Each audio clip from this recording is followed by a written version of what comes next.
Cali, go Gators. I forgot to tell you that earlier. Go Dogs. Go Cox. Go ahead, Jake. Where you enter your Go Sports comment. Oh, I don't sports ball. Go Sports Ball. Go scored a goal unit basket. Go Squadron. You're the worst. Do good. Hey, everyone. Thank y'all for tuning in. We're obviously talking about college sports. We have 3 SEC fans here on the pod and one individual who doesn't know how to do sports. So couldn't care less about watching them. Yeah, could not care less about watching them. So, y'all, thank you again for tuning in to Unicorn Finders. We are very excited this morning to have a new friend of ours, Kelly Vaughn. And Kelly, you're in Atlanta, right? I am in Atlanta, yes. Awesome. She is in the ATL in the house. Atlanta from Nashville. I love it. Hey. Don't say Hotlanta. We do not say Hotlanta here. I learned that back in December. Somebody said that. They're like, we don't say, don't stop calling it that. That's not something we created. What's the hating? Hartsfield Jackson, they have a sign that says, "Welcome to Atlanta." We do not say Hotlanta. I love it. I didn't know that. Listen, if you tune into this podcast, you now know. We could go ahead and end the podcast now. Kelly, thanks for hanging out with us. We appreciate it. Oh, wonderful. That was it. We're done. Hey, everyone. Again, people from Southern California don't say SoCal. Just, we did not say that. I imagine it's like the Windy City, like for Chicago. They probably do not say that.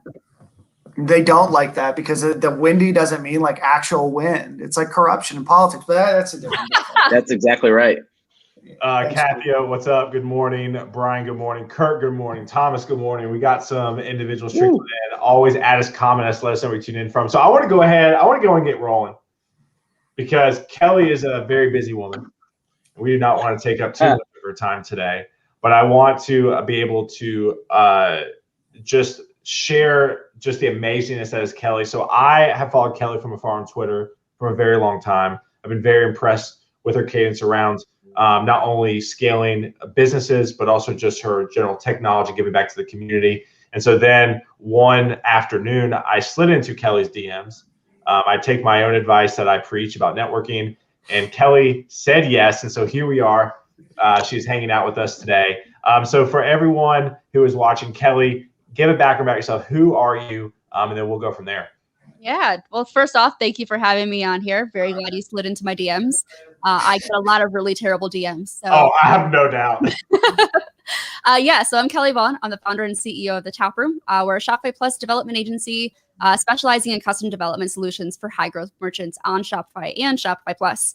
I'm also the co-host of Ladybug Podcast, a podcast that focuses on tech, career, and code. I'm also the co-host of Commerce Tea, a podcast to help you succeed on Shopify. I wrote a book. I'm based in Atlanta. I was not Hotlanta. Not Hotlanta. Not Hotlanta. Yeah. So Kelly, the first question I want to ask, this is for everybody tuning in, and also for me because I have no idea. What is Shopify? So I want to kick it off with that. And then we'll get into a little bit about your background. But I want to kick it off saying, what is Shopify? Can you dumb it down for me? Because I am not smart. Absolutely. So Shopify is an e-commerce platform. They provide the tools you need to run a business online. So they handle everything from the storefront where your customers are actually adding items to the cart and checking out. They handle all of the transactional side of things as well. So you don't have to build your own credit card acceptance kind of form, technical terms there. Shopify makes it really, really easy to start an online store. They've got themes that you can use, apps that you can install. Basically anything that you need is ready to go. You can get up and running in less than a week if you know what you're going to be selling. There you go. So Kelly, Taylor actually just texted me that he's going to ask you this question, but I'm very curious. So I was looking at your background last week, and you unfortunately had to go to the University of Georgia, but you focused on psychology, and then you got into social work and public health. You worked for the CDC. Talk to us a little bit about your journey about being a psychology major to working at the CDC to now being the Shopify, queen. Whisperer. Yeah. Yeah. So we're going to have to go way back to when I was 11. I learned how to code when I was 11 years old. I taught myself how to code. There's a website called Neopets, if those are familiar with it. Not. A site where you can have like your own virtual pet. There are a bunch of games on there. There's a community component to it as well. And I wanted to build my own community. And in order to customize it, you had to know basic HTML and CSS. So my dad bought me a book called HTML Goodies, and that was the start of my career. I took on my first freelance project for actually ended up basically being an e-commerce site, just minus the transactional functionality. I was 14 years old. So I started freelancing at 14. My first shipment was a t-shirt. Wow. I recommend. The shirt was my dad's size, did not fit me. I actually still have it. It is somewhere in this house. I just don't know where. My dad texted me out of the blue one day with a picture of this really dirty shirt. And I'm like, what is this? He's like, do you recognize this? So he ended up using it as a dust rag for years. It's missing sleeve. He ran it through the washing machine like 4 times to try to clean it up. It is still terribly dirty, but I will hang it up to actually be like my first dollar. It's legit. Yeah. So I freelanced all through high school, and in high school, I basically was like, I don't want to code for a living because if I'm forced to do it, I'm going to grow to hate it. So I went to school for something entirely different. So I got my bachelor's in psychology, go dogs. And I stayed on to go straight into grad school. Got a dual master's degree in public health and clinical social work. Also at UGA, go dogs. I feel like I have to do it. You don't mean it. It's okay. So here's the thing. I grew up in Michigan. I am a really big Michigan fan. Where in Michigan? Right down here. Near Detroit, Windsor area, or the Kalamazoo area? It's reverse on my end. Yeah, so I was about 30. I was born like 15 minutes from Detroit, and I grew up maybe like about 30 to 45 minutes away from Detroit. Really, really southeast Michigan. The best type of pizza. For the record, Detroit pizza is better than any other pizza. I'm gonna say it now. For those of you who are watching, if you have problems with it, you can tune away now. But the answer is New Haven, so I'll run. Okay. Yeah. Yeah. If you want to cry about it, you can go cry into your New York pizza. It's really but Detroit pizza is by far so good. So I decided to go complete different direction for my education. I was still freelancing through undergrad and grad school as well because college is expensive. I need to somehow pay my bills. So I was, I'm years into freelancing at this point. Still don't hate it. Actually kind of had some regrets halfway through grad school being like, do I really want to do this? Also, I had been in school for like 7 straight years and I was fired. So I ended up getting a fellowship at the CDC, the Centers for Disease Control and Prevention. They needed somebody who had their master's in public health who also knew how to code. This is going to come no surprise whatsoever. I was the only applicant. They let me know this like my second week. So I didn't really have to fight for the position. It was just, they were like, well, this is all we have. Let's just go with it. As soon as they knew just how well I could code, they basically pivoted my work away from doing anything related to public health to just building a system for what they were going. It's still like applicable to public health. It was basically a machine learning system that they were building. So this was during the peak of not coronavirus, because that's what's right now. It is. Now Was it Ebola? It was Ebola. Bird flu. Yes. So this was like adjusted the uptick of Ebola.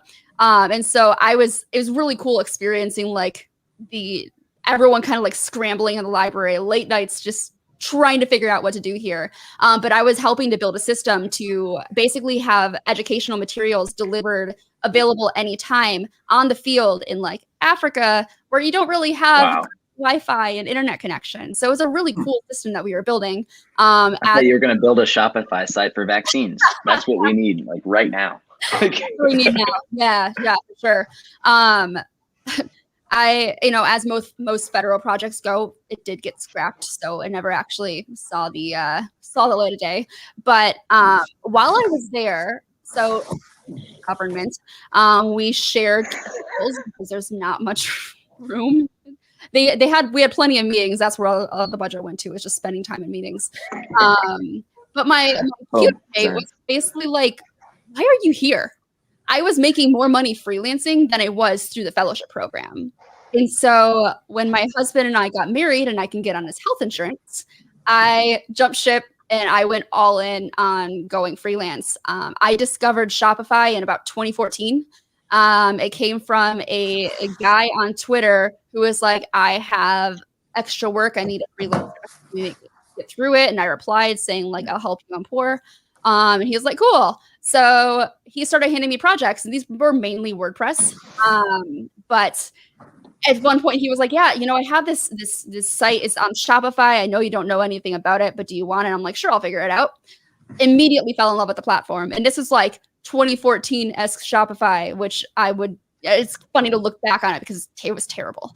But I loved building on Shopify, and I basically asked him for more Shopify projects so I can become what was called a Shopify expert.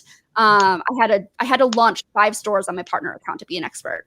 So he helped me get that, and once I got that expert status, the floodgates just open for your leads.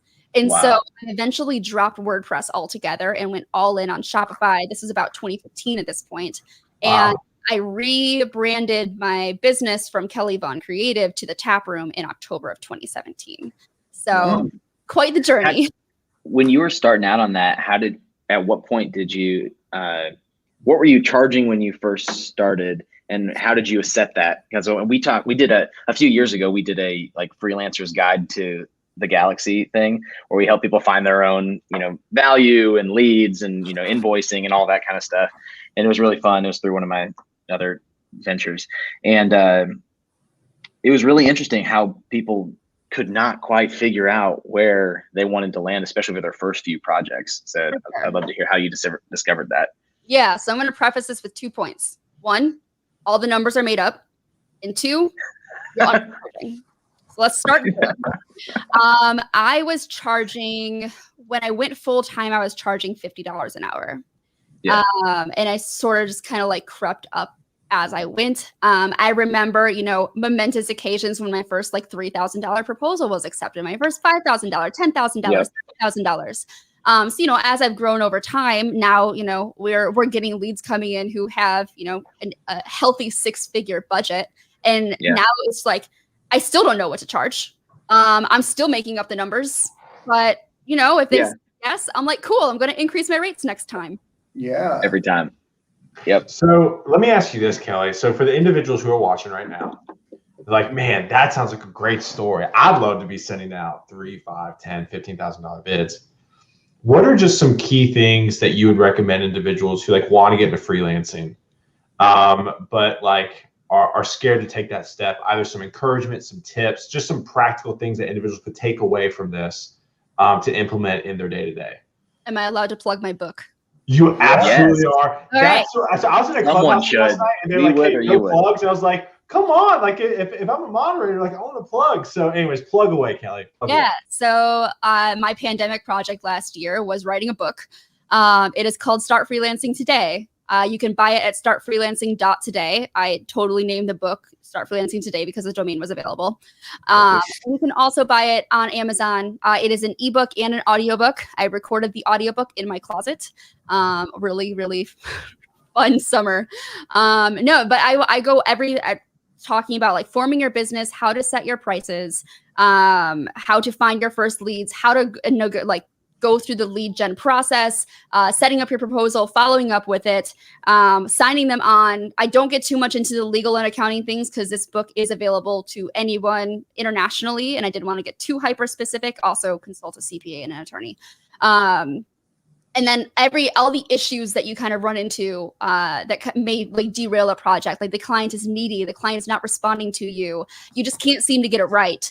I talk about, when to fire a client, because at some point you might have to do that. I talk about hiring subcontractors. I get a little bit into the hiring part of that. I think I might either write a second book or expand on this book to kind of go into that phase 2 that I kind of reached at this point, where I went from freelancing to starting an agency, and how that pivots and what you need to be thinking about. And then I go into, just personal things like time management and money management and those kinds of things that you definitely have to be thinking about as a freelancer. So if you're considering freelancing, I highly recommend this book. I'm biased, but it's a really great book. I have many, many, many years of experience that put the book together. So that's where I would start. One of the key things I would say, if you are considering freelancing, if you're freelancing or if you're working full time and freelancing, this is a little bit easier. You do have to, moonlight and work on the weekends. Of course, some jobs don't allow you to do this, so make sure you can do this and it's part of your contract that you can do this, especially if it's kind of like crossover in the type of work that you're doing. It's huge. But yeah, for sure. But yeah, I mean, make sure you're setting expectations, especially if you're working on nights and weekends, because your clients learn when you're communicating, and they can't expect to have meetings with you during the day if you're not available during the day. So make sure you're setting those expectations up front. You might have to remind them multiple times. That's totally fine. People are people, and they forget everything. I forget everything. This is why I hire people to tell me what to do with my life. That's right. Amen to that. Good. When did you know that you had a career and an opportunity to turn, a side hustle or freelance into something more than that? And what was your thought process in kind of making those decisions? I think once I crossed that border or that threshold where I was making more freelancing than I was working at the CDC, that was a really big milestone for me, where I was like, okay, if I'm covering my bills just from the CDC fellowship, I can easily cover my bills through freelancing as well, and have more time to do more work. Making sure I had the work coming in is, of course, really important, and also having like a rainy day fund, an emergency fund that I can lean on in case things do dry up. Again, I'm also fortunate to be married and have somebody working a very traditional job. So if things did dry up, we do have another source of revenue coming in. Yeah, that's huge. But I think that was my biggest point. I remember when I quit CDC, I was on the phone with my grandma, and she was like, "You are so stupid. Why did you do that?" She doesn't think you're not on Twitter. That's why you don't see that. She didn't see it. That's right. What would you say? So I know a lot of people are like, because my wife's freelance too, right? And so it's like, I understand. I think the biggest thing is going out and getting business. For sure. Right. So let's talk about, because that kind of leads in, kind of talks about the networking side of things, right? And I think people are so terrified to slide into people's DMs, right? To ask the question, to ask for a higher rate. And I know that's something that my wife and I have talked about a ton. What are some suggestions to you for individuals who are kind of crippled by, one, asking, and then also two, just general kind of negotiation from that perspective and kind of being fearless? Yeah. First thing to remember, the worst thing that anybody can do. Mm-hmm. The second thing to remember, if they don't say no and they say nothing, okay, so this lead's not working out. I can say I've gotten so many opportunities in my life just because I asked for them. Mm-hmm. We talked about power basking last week, didn't we? We did. We sure did. Yep. Oh, see, I knew that. You knew that. You listened to our podcast. Thank you. Yeah. Exactly. Yeah. You're a big fan of the Unicorn Finders podcast. I totally get it.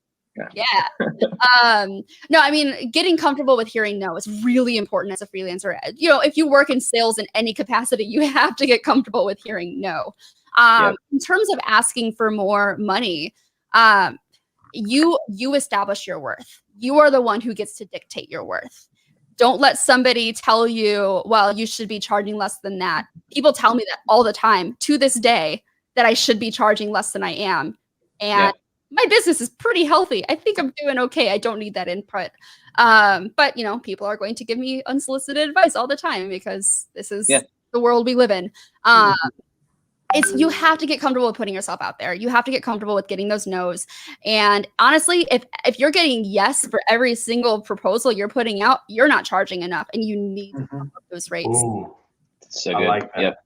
Like that. Hey, Kelly, by the way, somebody, one of my Twitter followers, Oscar, just purchased your book. So there we go. He just tweeted at me. So we are, so we're good to go. Get people involved. So that is what we're all about. Well, Kelly, Love it. I don't know if you have a question. I'm interrupting, but Kelly, I want to ask you. You talk about the power of asking, and you talk about also saying no. How what goes through your mind when you're talking to a potential client of, hey, this is going to work or this isn't going to work, or how do you choose to walk away from business? Because I think that's something that a lot of people struggle with in freelancing and business and sales is like, hey, there's somebody that's willing to pay me money. Why would I tell them no? But obviously, that there's other reasons why.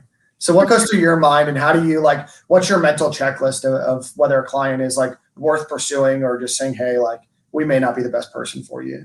Yeah, so I've got a lot of stopgaps in our process that I've put in place over time, especially as I've learned from my mistakes. First off, having a new project application that they fill out, seeing how they respond to those answers. If I'm getting NA or we'll discuss on call, you're not putting the detail in that I need you to put in. It's going to be a very complex project, so we're not going to work well together. I pay attention to, I like doing video calls for one thing. I pay attention to body language. I pay attention to how you're responding to me, and I'm paying attention to how you're asking me questions. I get that, a lot of especially in e-commerce, we're talking livelihoods here. Yeah. So, it might be a large company who's, they've got hundreds of employees. They want to make sure that their site works, especially if they're migrating from a different platform. So there's a lot of anxiety around doing this type of work. And it's important to take that into perspective when you're communicating with them. But if they're snapping at you, if they're questioning your worth, they're not going to be pleasant to work with. If they're too slow to respond to you, if they're expecting things to get back to you way sooner than what's reasonable, they're not going to be pleasant to work with. You have to learn what your limits are, what you're comfortable with working with, and realize that turning projects down is one of the most difficult things, especially when you don't have many coming in. But you're going to be a lot happier in the long run if you just go ahead and say no and free up that time to work with somebody who actually is going to value you. Yeah, we've said yes to some projects I wish we wouldn't have over the course of the last 5 years. And you kind of sometimes you have to take it, but it feels really good to be able to say no when you get to the point where you're just like, no, sorry, we're too busy. Unless you want to pay us $700 an hour, then we'll take it. I love those rates that I occasionally throw out, and I'm like, oh well, if they say yes to $600 an hour, sure, I'll do it. And then when they say yes, I'm like, I shouldn't have done that. So, yeah, totally. Yeah. I shouldn't have done that. 100%. How do you think Shopify compares to some of these these new headless commerce solutions that are coming out? I feel like they're popping up all over the place in the last couple of years. Is Stripe a competitor? Would Stripe be a competitor? No. Okay. No. Yeah, because I'm not educated in this, so yeah, I'm looking for Taylor. Yeah. So something that I think Shopify should have done a better job on a couple of years ago is Shopify is fully headless capable. Basically, headless, if you're unfamiliar with the term, which by the way is the absolute worst term ever, is basically separating the back end of your website from the front end of your website. So you can use whichever tools you need to make your site work the way it needs to work. It gives you more control over the overall experience of your site. Everything's really API driven. So you're pulling data from various sources, combining them into the same user experience that the customer interact with, and you can do whatever you want in that case. So we do headless builds on Shopify as well. So we will take Shopify's data, like the products and the collections and the customer accounts and things like that. And then we'll use a headless content management system as well, such as Contentful or Sanity, pull that data in, store it in what's called a data layer that just literally contains the data. And then we can use that data to display on the site however we want. Headless builds tend to be a lot, one of the biggest perks of going headless is the speed. You can build progressive web apps. You can build, and I'm not going to get too technical here, but do it. We got technical followers. Yeah, we'll do it. We're good. Tons tech followers, and we are techies. Well, I am. Okay. I am. So, the beauty of it is that you can use whichever frameworks you want to use. So they're, headless is JavaScript leaning for the most part. So you can build a storefront in Vue or React if that's what you prefer.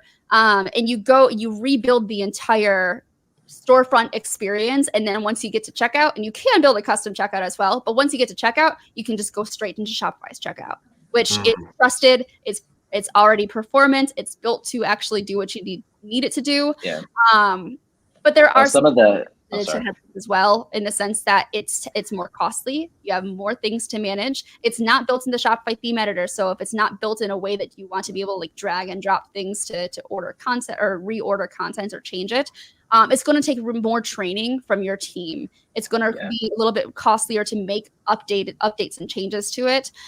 So I usually recommend going headless if you're doing over 15 million a year, or usually you should absolutely have somebody technical on the team who's going to understand the infrastructure of what's happening here. The overall costs for going headless tend to be much higher. You're usually on Shopify Plus, you're paying at least $2,000 a month. And if you use a data layer such as like Nacelle, it's going to be an additional $4,000, $5,000 a month on top of that. Plus you're paying for enterprise hosting on say, Netlify or Vercel. So the costs add up. There are really, really solid benefits to going headless, but you have to have the money to put the time and money to put into the investment to go headless before you make that change. So long answer there saying Shopify can go headless. It's not really so much a competition. I do think that there's definitely room for improvement in Shopify's APIs in terms of what you can and can't do with them. I know they're actively building them out and continuing to support GraphQL in particular. And in terms of the Stripe question, Shopify Payments, which is the primary payment gateway on Shopify, is actually built on top of Stripe. It's like a rebranded Stripe, essentially. It gives you access to Shop Pay, which if you install the Shop app, it notifies you when your packages are going to be arriving. It's really fun. It also shows your carbon offset as well. And then you get access to like Google Pay and Apple Pay, basically all those one-click checkouts. That's Oh, I love it. I pretty much don't buy anything unless I can do Apple Pay or like one-click PayPal Pay online. I'm just not dealing with it. If I'm gonna have to put in my credit card information, don't trust it. I mean, there's a lot of sites out there that will ask for your credit card information that the average person for some reason doesn't understand that that's not built appropriately and that everything's exposed. It's a trust issue. And this is why I also often stress to merchants that you need to have an alternate payment gateway enabled that customers are going to trust. Something like PayPal or something like Amazon Pay. Where people are already used to shopping on those websites or using those to check out, so they don't have to enter their credit card information into a website they don't trust. That's huge. So one of my favorite features that Shopify, I think, came up with first, and this is because I used to run a e-commerce website for books back in the day, was the auto calculation of tax between states. If I was buying from a different state, because that was a nightmare on the back end previously. And then when you could add in auto calculation for shipping costs from state to state, oh man, that was worth every penny, and just the time it took to manually do that before that was a thing. So I think that's what really helped. So for those of you who are watching, if you have any questions for Kelly, add us, comment us, let us know if you have any specific questions. There are some comments that have come in since we've been talking. So Tasha said, great tips, Kelly. Thank you. Rob has actually had interesting. I had clients early on tell me I should be charging more because Absolutely. Yes. As you charge more, there's often like on sites like Fiverr, for example, it's a race to the bottom. What little work can I get in? And I always tell people, charge more than you think you should charge, because you're always undercharging, for one thing. And second, you're attracting a different caliber of clients by charging more money. And that was one of the primary reasons why I pivoted from being Kelly Vaughn Creative to starting the Taproom, because I wanted to be able to attract these larger clients, and I just couldn't get the credibility with where I was at with who I was, just being Kelly Vaughn Creative as a freelancer, and also what I was charging. So it's absolutely true. Like our project minimum now is $50,000. And now we get people who are coming in being like, hey, my budget is over $500,000. And I'm like, again, no idea what to do with this money. And also, what does that even mean? But I would never have gotten that, 2 years ago, even. They wouldn't have come to us because we don't look like we can do that work. Right. Plus, if you have your rates up to where they should be, they'll use the meeting time wisely every time, because it costs every minute. Another thing too, Griffin said the same thing. The less time you have, the more valuable it is. Absolutely. Kind of what we've been talking about. I want to say one more thing for pricing as well. Yes. The smaller the client, the needier they are. No, Yes. All day. Ooh. The more Every day.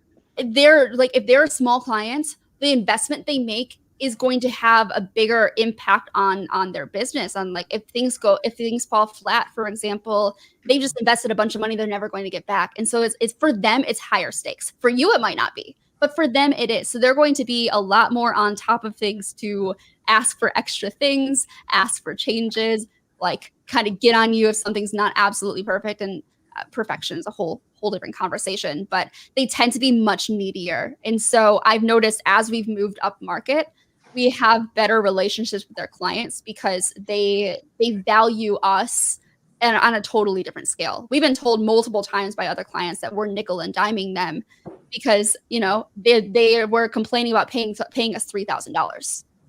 Yeah.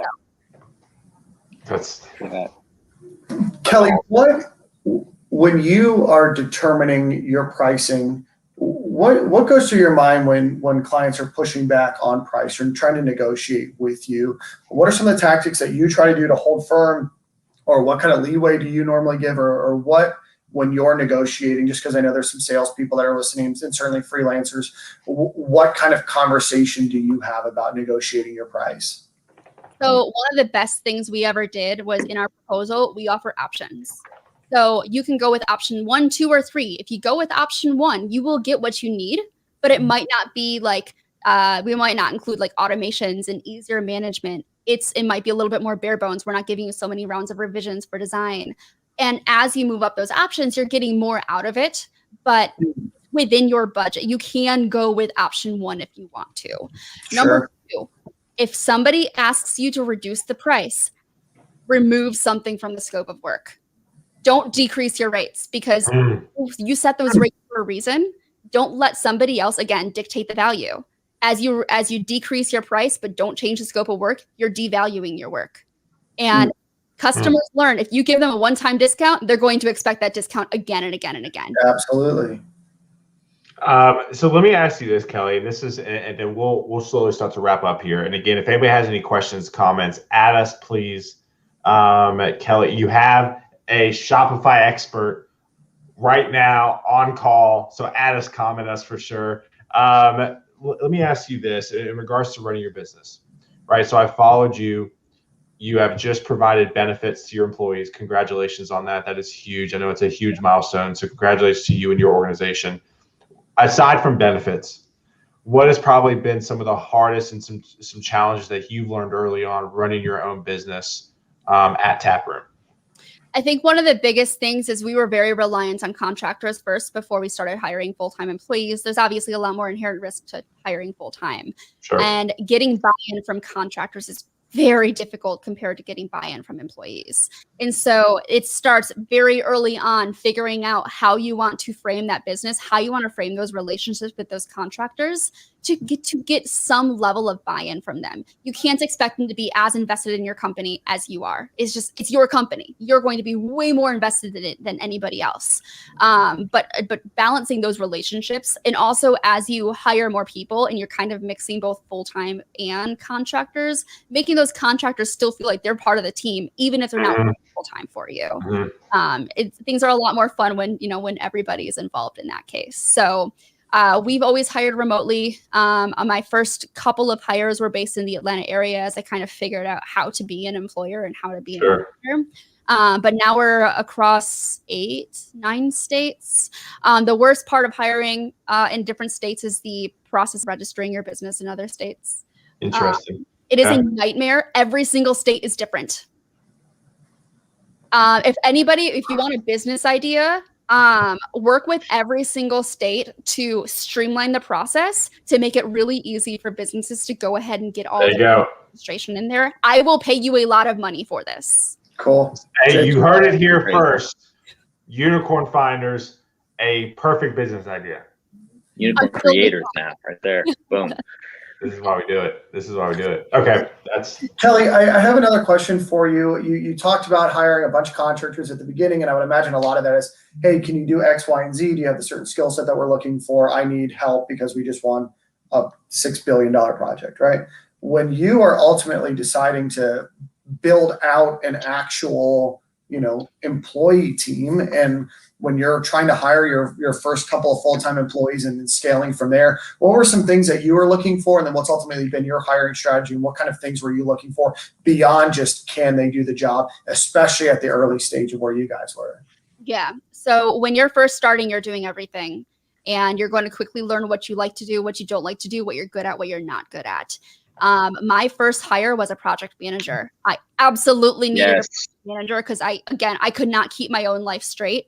I needed somebody else to keep me in check and keep our projects flowing and keep our clients happy. That project manager is now our director of operations. So she's still with us today. She's wonderful. So that was that's primary, what don't you want to do? What do you want to delegate to somebody else? And we can do a whole thing on delegation and how important that is. But beyond that, it starts to be, okay, if you want to continue to grow, what resources do you need on hand? And as you shift from going contract to full-time, do you have the work continuously coming in? Yes. Keep them busy. And to keep them, you're paying them for a full-time role. You want to give them a full-time amount of work. I've had those part-time jobs where I've had 5 hours of work to do in a week and a 20-hour week. And I sat there just twiddling my thumbs watching Netflix. Yeah. And I was getting paid to watch Netflix. And it was the worst. It was the absolute worst. Terrible. I know that sounds ridiculous, but I like keeping busy. And your employees likely probably want to keep busy as well. I wanted to grow in my career. And you want to give them those opportunities to grow in their career. So that's really what I was focusing on. And as I continue to hire, most of my hires right now are more developers. But, we hired an assistant project manager back in January. We hired our first account manager last month. So we're starting to build out some of the more non-billable team members as well. That's awesome. Congratulations. That leap to non-billable team members is a bold one because you just got to dive in, allocate for it, and do it. Yeah. So Kelly, thank you again for tuning in and hanging out with us today. I really appreciate it. We always end on a lightning round. Ooh. And so 3 questions. I obviously will judge your answers in my head. And on Twitter. And on Twitter. So we just had Ryan Burgess on last week at Netflix. Engineering manager. Want to go off that theme. What is your favorite Netflix show right now, or your favorite Netflix show that you watched recently? Bridgerton. Yes, dude, it's so good. You said silently, Taylor. Got him. I appreciate it. It's so good. I didn't think I was gonna like it, but I do. Okay, next question. It used to be The Office, but say what? I said it used to be The Office, but I know. Now I just pay for yet another streaming service. I'll give you my Peacock login, Kelly, when we're done. Oh, trust me, we're already paying for it. We're going to share that on Twitter too. We're going to start giving away a subscription to Peacock. Yeah, beach or mountains? Mountains. Yeah. I will put the caveat: European beaches, yes. Sandy beaches, no. Okay, that's fair. Final question: favorite. Hold on. No, hold on. I've never been to Europe. I was going to go last year, but obviously something happened. So what happens? Is it just grass that leads up to the water, or rocks? What? So you don't get to Oregon, disgusting and get covered in sand, and nothing gets dirty. You're in the wrong sand. We got beautiful beaches here in Florida, so. But I'll take that as a sign of ignorance and your hatred of everything Florida. I get it. It's true. Hey, can I ask the last question, the last lightning question? Yeah, absolutely. Go ahead, buddy. I'm gonna dive it. All right. What's your favorite e-commerce site that's not everyone might know that someone should look at as a good example? That's a great question. Ooh, okay. One of my absolute favorites that is a really good example of what to do is Brightland. It's brightland.co. Really write it down stuff as well. I can name a bunch of them. Olipop is super cute as well. I think it's drinkolipop.com. Startfreelancing.today is a pretty great database. Yeah, we shared that one. Ooh, that one does look nice. Well, Kelly, thank you again. We Thank appreciate you so it much. This is a great. ton. If anybody wants, Oh, I to have a connect- lightning round question, Kelly. Oh What is your boy, here we go. color? Oh, Orange or dang. blue? Say that again. What is your favorite color, orange or blue? Blue. Because I'm a Michigan. I'm sorry. We're just gonna stop there. All right, y'all. If you want to follow Kelly, that is her Twitter handle. And Kelly, again, thank you again. Kelly's open to DMs. Don't be weird, right? So I talk about being weird and not being creepy on More DMs. than Don't be just weird, hi. creepy. Yeah, more than just hi. So again, if you have any questions for her, follow up with her. But again, Kelly, thank you again for coming on. We appreciate it. Thank you so much. This is great. Also, It good was on. a pleasure. You've been so much fun. Thank you, Kelly. Go Cox.